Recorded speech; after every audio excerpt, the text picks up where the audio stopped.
Nah, jalur sutra itu kemudian ditemukan Kompas, maka perdagangan dirubah ke jalur rempah-rempah. Nah, ini yang saya mau tanya nih Om Omi. Nah, Apa yang kemudian menurut cerita atau pengetahuan Om Omi atau misalnya tutur ya, istilah tutur. Mungkin apa yang kemudian menjadi alasan para pedagang pada waktu itu datang ke Maluku itu, apakah karena hanya pure dia berdagang atau memang mereka sudah punya pengetahuan tentang rempah-rempah di Maluku? kalau anda tahu, kalau anda ke Jogja, ini asing nih. Ya, apa tuh? Nah, itu kalau setiap ada acara kerajaan itu kapata itu dibicarakan. Kapata itu tentang asal mula tanah ini. Oh begitu. Iya. Kalau saya boleh bahasa tanahnya, dia kalau orang barat sebut Lemuria, tapi kita sebut Elmuria. Elmuria. Elmuria.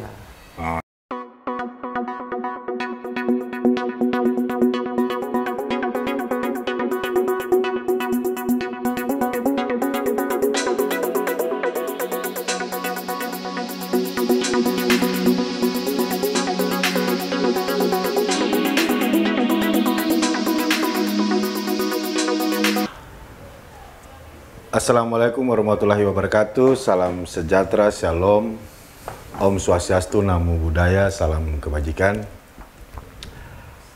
Malam ini kembali lagi ke Angle Timur. Saya ditemani oleh Mas lagi, Om Omi. Kita mencoba untuk bernostalgia dengan kejayaan Maluku dari perspektif atau sudut pandang pengetahuan saya dengan Om Omi. Ada ungkapan yang menarik dari founding father kita, Bung Karno, itu jas merah, jangan sekali-kali melupakan sejarah. Nah, oke. Om Omi, Ya. sehat? Sehat. Luar biasa, terima kasih.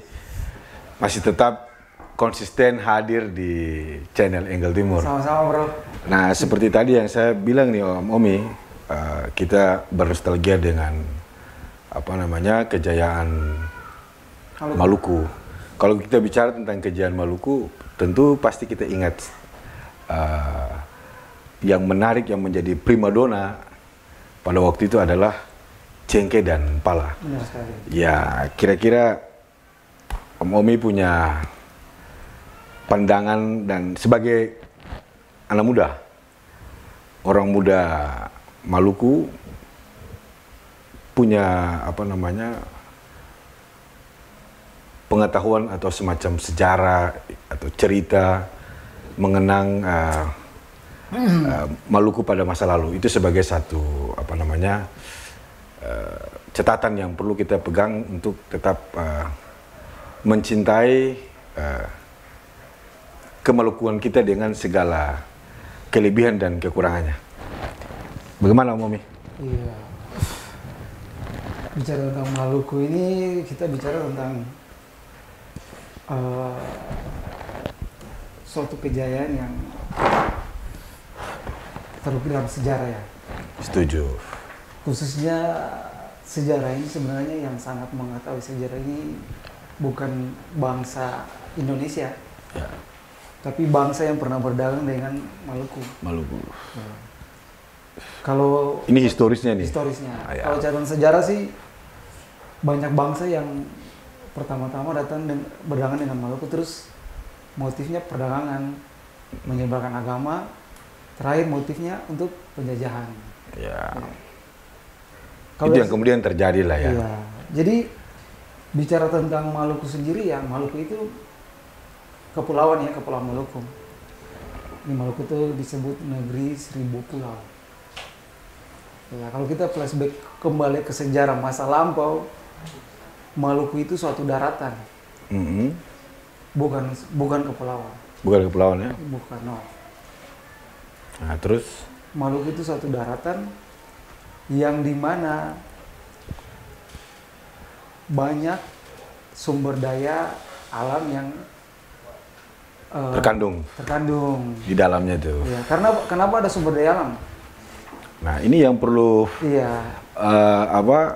Om Omi share kalau ada punya pengetahuan itu buat saya dan juga sobat Enggal Timur. Ya. Kita harus tahu bahwa orang Maluku itu sering beta. Itu kata itu penting supaya orang tahu. Di dalam ilmu atom ada namanya beta. Atomada? Ada. Itu bahasa ilmuwan. Bahasa ilmu. Iya. Istilah molekul ilmiahnya gitu. Atom. Jadi atom, alfa, beta, gamma itu ada semua. Kenapa itu. beta ada di situ? Itu harus tahu. Kenapa orang Maluku panggil beta. Kita harus tahu bahwa beta itu ya molekul yang dihasilkan dari gunung berapi. Iya, itu beta. Jadi panggilan beta sebenarnya kita orang-orang yang hidup di area yang penuh dengan gunung berapi. Gunung berapi. Iya. Selain itu juga punya sumber daya alam tadi. Iya. Kan? Dimanapun ada gunung berapi di situ tanahnya subur. Subur. Iya. Tanahnya subur. Nah, kira-kira menurut Om Omi yang kan kita udah tahu nih banyak cerita atau historis sejarah negara-negara di luar Indonesia pada waktu itu datang ke Maluku khususnya untuk rempah-rempah. Nah, itu Om Omi ada punya catatan semacam cerita atau dari orang tua kita atau sesepuh lah. Orang tua adat pada waktu itulah yang kemudian masih mewarisi cerita itu turun temurun kira-kira. Jadi sebenarnya sejarah itu kan ada sejarah yang kita lisan dan tulisan. Artinya lisan itu sejarah tutur. Kalau kita orang Maluku kebanyakan sejarah lisan. Lisan, tutur ya? Tutur. Kita sejarahnya nggak pernah ditulis. Ditulis pun ada, cuman udah sampai sekarang udah ada. Itu ditulis biasanya di buku tembaga itu. Buku tembaga. Karena harus jujur bahwa Maluku itu bangsa yang pertama kali mengenal namanya saman perunggu, saman tembaga itu Maluku. Karena kita udah menulis di buku tembaga. Buku tembaga. Iya. Bedanya kita sama bangsa Eropa itu ada dua hal. Ya. Bangsa Eropa itu dia menulis sejarahnya di kulit kayu, di rotan, pokoknya di kertas atau dimanapun. Tapi orang Maluku itu kebanyakan dia tutur. Karena saking kayanya, dia harus menulis di bahan apa tadi? Tembaga. Bedanya di situ. Kita nggak pernah menulis. Berarti luar biasa ya, luar biasa pada waktu itu. Ini beda jauh, Om. Malukunya luar biasa. Kalau Om lihat perbedaan bangsa lain sama bangsa Maluku, mereka kebanyakan nulis sejarah semua di itu yang tadi saya bilang kan. Tapi kita nulisnya di buku tembaga, di prasasti. Prasasti ya. Iya. Jadi kita udah kenal, orang Maluku tuh udah kenal sama batu. Jauh sebelum orang luar kenal sama batu. Kita udah ada mesbah batu, udah ada prasasti-prasasti yang kalau kita baca dari cerita-cerita ada di sejarah-sejarah bahwa saman batu itu udah dikenal jauh orang Maluku gitu. Ya. Jadi bangsa-bangsa yang pertama kali datang ke Maluku itu kalau saya baca secara sejarah ya. Sejarahnya? Sejarah. Bangsa yang datang ke Maluku itu pertama kali itu kalau dibilang bangsa Cina. Kalau Asia bukan Portugis. Bukan. Karena Cina itu dia berdagang dengan Maluku. Bukan menjajah. Dia berdagang dengan Maluku dulu jalur sutra. Jadi jalur sutra itu waktu jalur rempah ini mau dibawa ke Eropa, itu melewati jalur sutra. Jalur sutra itu ada artinya dari Cina, Arab, baru sampai ke Eropa. Itu melewati daratan, itu jalur sutra. Oh. Iya. Kemudian bangsa Arab bangsa Arab ke Maluku. Bangsa Arab itu ya ke Maluku menyeberang agama sekalian berdagang kan, tinggal di sana. Itu Ya, semua ya. karena jalur sutra. Kemudian kira-kira pada tahun berapa ya? Sebenarnya dulu orang Cina itu udah menemukan namanya kompas. Tahun 2204 Masehi kalau nggak salah ya. Jadi tapi sekitar tahun 1817 itu orang Eropa menemukan kompas. Iya, sekitar 1817. Kalau nggak salah ya, tahun 1800 sekian. Dari situ baru mulai pelayaran. Karena berlayar di laut itu beda sama di darat. Kalau di darat nih kita ngikutin bintang. Ini contoh kan. Ya, ini coba cerita ini pengetahuan ini ya. Orang Majus itu kan dia ngikutin bintang sebenarnya. Jadi dia melewati darat itu ngikutin bintang. Jadi kalau orang dulu tuh dia kebanyakan dia ngikutin bintang. Dia nggak mengikuti kompas. Terus? Tapi pelayaran di laut tuh harus mengikuti kompas. Boleh tanya semua pelayar di laut kalau mau jujur ya. Kurang lebih. Iya, semua menggunakan kalender Cina karena sampai sekarang. Sampai sekarang ya? Iya. Kalender Cina karena ya Cina yang pertama kali menggunakan kompas. Kompas itu menjadi suatu petunjuk untuk orang berlayar di laut, Om. Ya. Begitu. Itu apa namanya? Tadi itu alam dipakai sebagai satu panduan untuk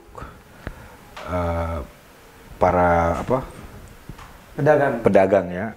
Selain pedagang juga nelayan dan lain sebagainya kan. Tetapi manusia ini kan terus berkembang dan berusaha untuk menciptakan satu teknologi lah, katakanlah seperti itulah. Iya. Yang disebut kompas hari ini kan sebagai panduan. Nah, kita kembali lagi ke ini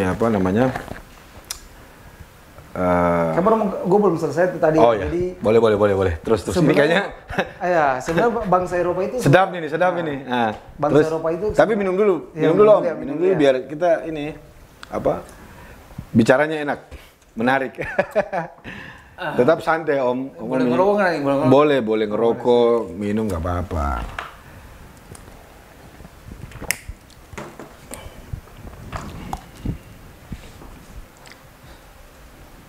Jadi kembali lagi ke jalur sutra tadi kan? Iya.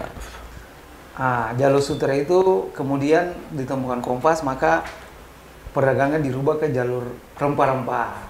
Nah ini yang saya mau tanya nih Om.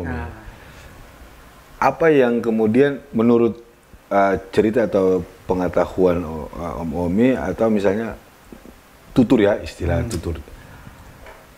Mungkin apa yang kemudian menjadi alasan para pedagang pada waktu itu datang ke Maluku itu, apakah karena hanya pure dia berdagang atau memang mereka sudah punya pengetahuan tentang rempah-rempah di Maluku? Ada cerita nggak? Ada cerita. Jadi gini, kalau kita cerita tentang Maluku itu, kita boleh jujur ya. Maluku itu bangsa, kalau dari sejarah-sejarah yang Om tahu. Iya. Ya. Bukan yang satu yang saya baca. Ya. Sejarah-sejarah para pedagang, terus para penjajah lah. Ya. Yang pernah ke Maluku. Jadi Maluku itu udah terkenal rempah-rempahnya udah sebelum Masehi. Jadi ribuan tahun sebelum Masehi itu rempah-rempah Maluku udah dikenal. Ya. Di negeri Cina sana itu ya? Iya. Sampai di ke dunia, bukan Cina. Eropa dan seluruh dunia lah ya. Rempah-rempah itu dipakai sampai ke Mesir. Jadi wewangian atau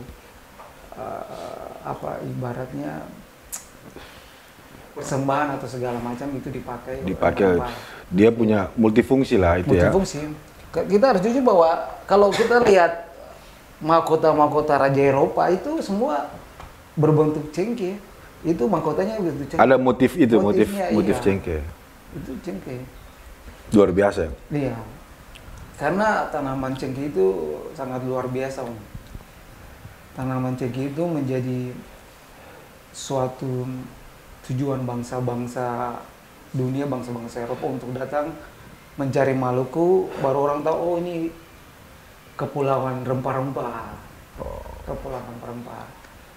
Jadi kembali lagi bahwa Maluku itu zaman dulu itu dikenal sebelum, kalau saya baca literatur, dulu kita sesuatu benua. Benua. Ini kita harus jujur bahwa saya cerita apa adanya. Dan siapapun yang mau komentar silakan. Kita ada argumen kan, maksudnya pengetahuan dia sampai di mana. Tapi yang saya tahu, kalau anda tahu, kalau anda ke Jogja, ini asing. Ya, apa tuh? Nah, itu kalau setiap ada acara kerajaan itu Kapata itu dibicarakan. Kapata itu tentang asal mula tanah ini. Oh begitu. Iya. Kalau saya boleh bahasa tanahnya, dia kalau orang Barat sebut Lemuria, tapi kita sebut Elmuria. Elmuria. Elmuria. Oh, itu artinya Kapata atau? Elmuria itu kalau dalam mitologi lain bilang Atlantis, tapi sebenarnya saya bukan Atlantis, itu Elmuria namanya. Elmuria. Elmuria. Itu Kapata itu dibicarakan. Kalau diterjemahkan dalam bahasa Indonesia itu artinya apa itu? Elmuria itu artinya Nusantara. Nusantara. Sama aja. Oh begitu ya? Iya. Tapi karena udah pulau-pulau, jadi kalau orang Eropa bilang Spice Island, pulau yang terhilang. Pulau yang terhilang. Waktu gunung berapi meletus, itu kan air pasang, banyak ibarat air pasang, jadi banyak daerah yang hilang, lalu dibentuklah pulau-pulau. Makanya orang Eropa tuh mencari namanya Space Island itu. Space Island itu Maluku. Kalau Maluku ini kan dari bahasa Arab, Maloko. Iya. Maloko. Al-Muluk. Negeri raja-raja, jazirah kerajaan. Ya luar biasa. Gitu. Jadi waktu pelayaran jalur rempah-rempah itu bangsa Portugis pertama kali. Portugis, Spanyol, habis Spanyol, Inggris, Belanda. Belanda yang terakhir. Inggris kira-kira. Jepang yang terakhir. Oh iya, Jepangnya yang terakhir. Tapi maksudnya yang kemudian mengeksplor habis kekayaan Belanda. Itu kan Belanda. 350 tahun. 350 tahun kan itu. Iya. Kalau yang 3 tahun ini kan memang singkat tapi memang luar biasa. Iya. Menyiksa kan itu. Iya. Dan kita harus jujur juga bahwa semua penjelajah dunia semua datang dari Maluku. Cara Maluku. Ya udah banyak tulisan-tulisan sama di Institut Sains bisa lihat di YouTube kan, kayak Christopher Columbus, Vasco da Gama, Bartolomé Dias, semua itu cari Maluku sebenarnya. Itu karena Malukunya atau memang sumber dayanya yang disebut dengan rempah-rempah itu cengkeh pala sama cengkeh pala lah ya. Iya, rempah-rempah kan. Rempah-rempahnya itu ya. Iya. Karena di Eropa sana kelas bangsawan aja yang bisa menikmati itu. Kalau kelas pada waktu itu. Kalau di zaman Kaisar Cina Mongolia dulu. Saya lupa namanya, dinasti Ming kalau nggak salah ya. Itu kalau mau ngomong sama dia mesti makan cengkeh dulu baru bisa ngomong, kalau nggak penggal kepala. Itu maksudnya apa tuh? Jadi orang mau pemerintah. Nggak, maksudnya itu jangan sampai karena bau mulut. Bau mulut iya, gitu. Jadi kalau gampang itu nggak boleh ngomong sama kaisar itu. Harus makan cengkeh dulu. Oh, jadi cengkeh ini maksudnya fungsinya kira-kira apa aja nih? Kalau selain dulu, tadi. Saya pernah dengar. Tapi cengkeh pala lah kira-kira. Itu yang saya baca kan. Iya. Saya pernah dengar cerita nih. Kenapa bangsa Eropa tuh tertarik sama namanya cengkeh? Cengkeh itu jadi zaman dulu itu rempah-rempah yang dipakai untuk raja-raja. Khusus untuk raja nggak boleh. Rakyat jelata atau nggak boleh? Nggak boleh. Itu khusus untuk raja-raja. Jadi mau pelantikan raja pun harus ditubuhkan pakai itu minyak itu. Namanya minyak cengkeh itu. Minyak cengkeh ya? Iya. Kita harus tahu bahwa minyak cengkeh itu orang nggak tahu itu minyak laki-laki. Kalau pala itu minyak perempuan. Maksudnya? Itu buah perempuan sama laki-laki sebenarnya. Oh, jadi pala itu perempuan kan? Minyaknya itu istilahnya perempuan. Iya. Kalau cengkehnya itu laki-laki. Iya, bisa lihat buahnya kan beda. Dia menggambarkan buah laki-laki sama buah perempuan sebenarnya. Coba Om secara nalar kan. Iya, iya. Ini bukan bahasa sejarah tapi kita coba mengeksplor pengetahuan aja. Pengetahuan, jadi ya. Sesuai nalar kita gitu kan. Nah, gitu. Jadi bicara tentang Maluku ini sebenarnya kita bicara terlalu luas. Iya, memang itu yang kemudian ya tadi saya bilang Om, kejayaan Maluku ini kan perlu menjadi semacam pengetahuan yang terus menerus kita sebagai generasi muda orang Maluku, anak Maluku harus tetap punya referensi itu karena kita pernah punya pengalaman sejarah yang luar biasa kan. Iya. Tentang Maluku pada waktu itu, terutama cengkeh dan pala ini. Nah, begini Om Omi, cengkeh pala di Maluku itu pada waktu itu tuh di daerah mana yang paling banyak menghasilkan cengkeh pala nih? Di Ambon kah, Seram, atau di Tenggara, atau di Banda? Atau dia memang hampir merata cengkeh dan pala ini. Iya, sebenarnya cengkeh pala itu awalnya itu dari Kepulauan Maluku ya. Jadi hampir semua di Maluku itu penghasil cengkeh dan pala. Penghasil cengkeh dan pala. Tapi yang paling mayoritas penghasil. Pasti di Seram lah karena di Seram ya. Pulaunya besar kan. Ya, pulau yang paling terbesar di Maluku. Ya. Pulau Seram itu yang paling besar, jadi kan komoditas paling besar di sana. Jadi kalau kembali lagi kita bicara tentang cengkeh pala itu semua kejayaan Maluku yang harus dikembalikan. Kalau menurut saya ya, harus dikembalikan. Kenapa? Kita harus jujur bahwa negara ini dibangun karena cengkeh dan pala. Ya. Benar. Itu harus jujur, pondasi negara ini di sini.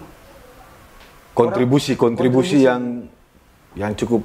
Iya, bukan dalam arti pondasi bangsa ya, pondasi pengetahuan dari mana orang menemukan Nusantara ini dari mana? Dari cengkeh dan pala.